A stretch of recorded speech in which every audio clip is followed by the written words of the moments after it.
Welcome to the Marriage Steps program, where developing a long-lasting, happy relationship is the status symbol to achieve. And following my 6 marriage steps is a path to help get you there. I'm your host, Dr. Wyatt Fisher, a licensed psychologist specializing in marriage counseling. I'm coming to you live from Facebook weekdays at 5 p.m. Mountain Standard Time, so be sure to tune in and tell your family and friends about it. If you have any questions, be sure to direct message me, or you can type them into the comments section. The first marriage fact of the night.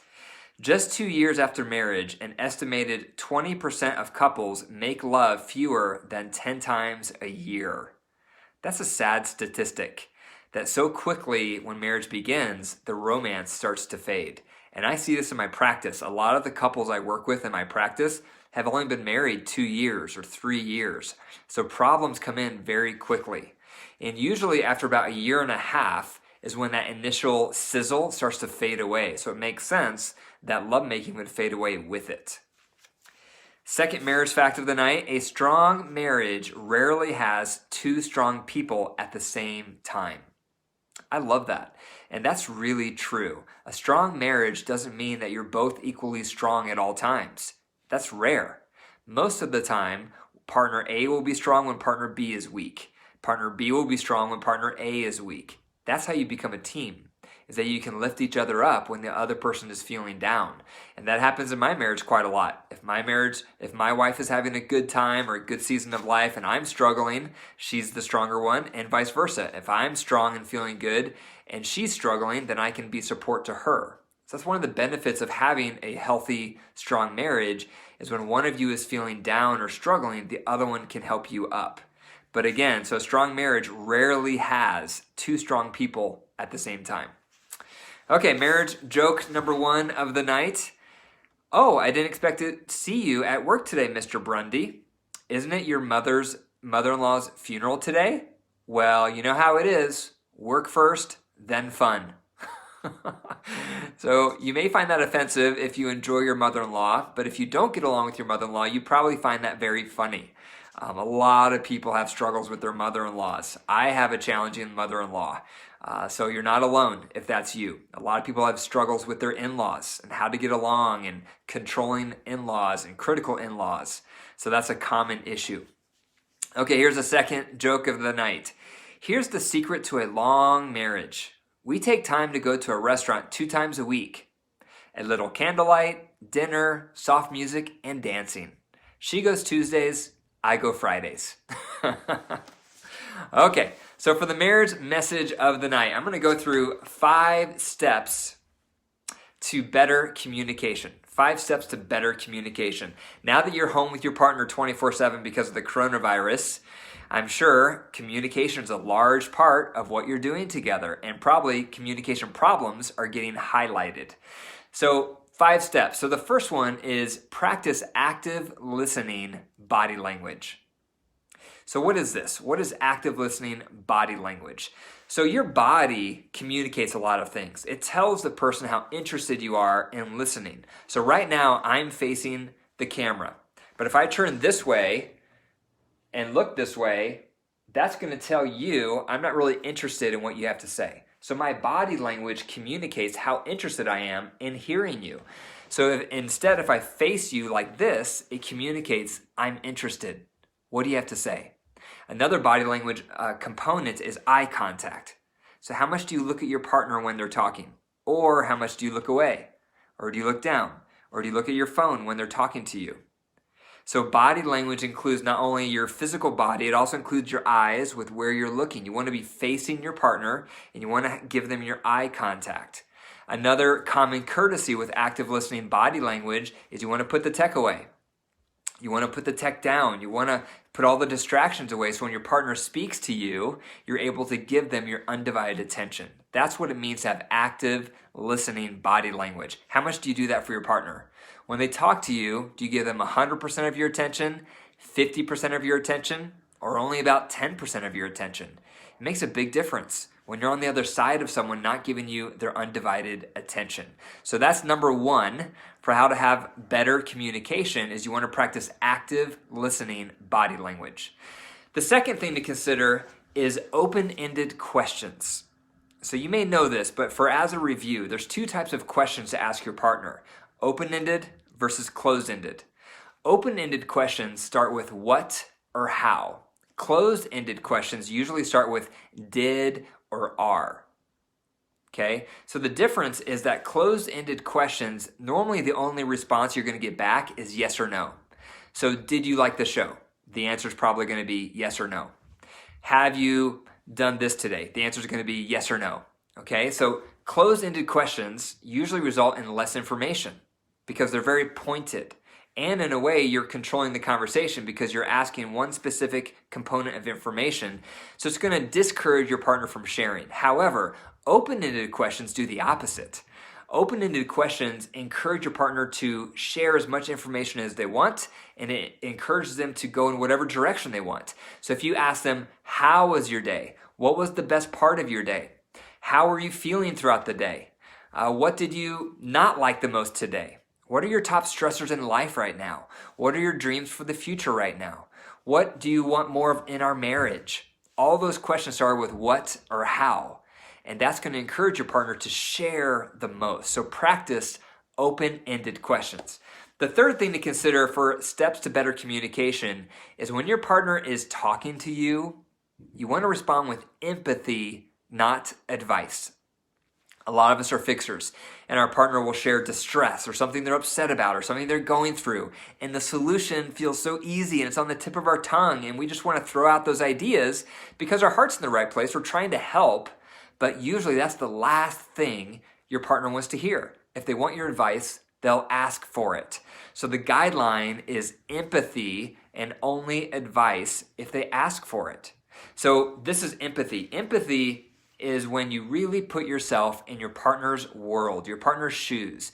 When your partner is venting to you, you want to be thinking about several things. One, you want to be thinking about what have they gone through in their upbringing that's impacted their development, both good and bad.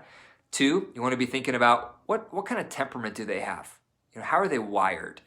A third thing you want to be thinking about is what's their value system? What's important to them?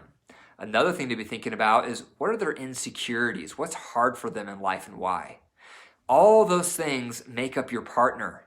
And so everything out of their mouth is influenced by those variables. So when you're listening to your partner, you want to be thinking about those variables because then you're really putting yourself in your partner's shoes and seeing the world from their lens. And then empathy starts to flow organically because then when they're venting, you can say things like, makes sense that you would feel sad because your friend isn't talking to you as much right now. That makes sense because you're considering all those variables that make them who they are. Empathy is never if you agree with what they're feeling. Otherwise, you're going to rarely be able to empathize. Instead, empathy is when you lose yourself in your partner's experience of the world and really put yourself in their shoes. Then you always can empathize, even if you completely disagree with how they're feeling. So that's the way to respond back when your partner is venting. You want to always empathize, only advice when asked. The fourth thing to consider for better steps of communication is you want to share your own life. Okay? A lot of times we can get good at asking questions. We can get good at empathizing. When it comes time, though, to share from our own life, we don't do very well. Some of us are better than others, but a lot of us stay surface level. Or we're more topical, or we just share more about events or actions we did. And a lot of times our partner wants to hear our heart. They want to hear where we're struggling. They want to hear where we're having some strain or difficulty in our life. How much do you share that information with your spouse? The core stuff about what you're struggling with. How much do you share that? My spouse, my wife, wants me to share more of that because I can drift towards the pattern of when we talk, I share more action items. I share more about what I did and about what I want to do the next day and about what happened. I'm more topical because that's how my mind works. But she wants me to go deeper than that and share more from the heart about my emotions and what I felt during the day and anything that was hard for me. Because that's how she's wired. She thinks more in feeling terms. I think more in action terms. So that's one thing I have to be mindful of when we're sharing our thoughts. When we're having our daily talk time, I have to be mindful of how much am I sharing my heart with my wife? How much am I sharing my struggles with my wife? How much am I sharing my low moments throughout the day with my wife? She wants to hear that content because that helps her feel close to me. How much do you share that? How easy is it for you? Or how hard is it for you? The fifth recommendation on steps to better communication is you have to develop a daily talk time rhythm with your partner. Do you have that? Do you have a daily time that you just talk with your spouse? Most couples don't have that. Most couples barely talk, maybe 5 minutes a day of undivided attention on each other talking. I recommend a good 30 to 60 minutes a day of just talking with your spouse. So during this daily talk time routine, you need to follow some best practices. One is you need to power down all tech. No tech is allowed. Otherwise, you're going to be competing with the screen and your partner. It's going to be going back and forth.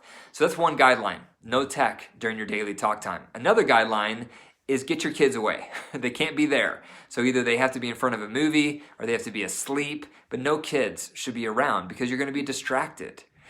And anything else that would distract you, you got to put it away. And it's nice to have an area that becomes your location to have this daily talk time. So it's a ritual. For my wife and I, our bed is our location for our daily talk time. And we normally do that around 9 to 10 every night, so about an hour. And we take turns. You want it to be about 50-50 airtime where you share that airtime. And this is where you can do the head-heart check. A lot of you have heard me teach about the head-heart check, but as a review, the head is your agenda, so what you did throughout the day, and then your heart is mad, sad, glad, or fear, and why. Some days you're going to feel all four of those feelings. Other days, maybe you're just going to feel one of those four feelings. It's going to vary. And those feelings can be connected to your agenda items, or they may be an undercurrent that has nothing to do with your agenda items. But that's some structure to help guide you during this daily talk time. You can ask your spouse, what's on your head and heart? And then they can share with you their agenda items, that's the head, and then the heart items, mad, sad, glad, or fear, and why. You need this daily ritual to cultivate a feeling of being best friends with your spouse. Are you best friends with your spouse? Do you know what best friends do? They talk. They talk a lot, and they share about their life a lot. That's what best friends do. So if you're not doing that currently in your marriage, I highly encourage you to start doing it so you can cultivate the emotional closeness and connectivity. So this all falls underneath marriage step number 4, which is developing emotional attachment. And often this piece is needed before you go to marriage step number 5, which is cultivating sexual fireworks. Okay, so those are the 5 steps to better communication. Number 1, practice active listening, body language. Number 2, practice open-ended questions, starting with what and how, to expand so your partner can explore and share more. Number 3, practice only giving advice when your spouse talks. No advice unless they ask. Practice empathy only. 4th is share from your own life. So you want to share from your own heart, your own struggles, so your partner feels close with you. And 5, practice daily talk time, so you can get in the rhythm of connecting and cultivating the best friendship. For more marriage resources, be sure to go to my website, drwyattfisher.com. If you enjoyed the program tonight, make sure to leave a review and share it with your family and friends. The Marriage Steps program is listener supported, so to help keep it on the air, please consider becoming a monthly supporter by going to patreon.com/marriage steps. And remember, daily start taking steps to fill your partner's love bucket and take steps to stop draining it. Take care.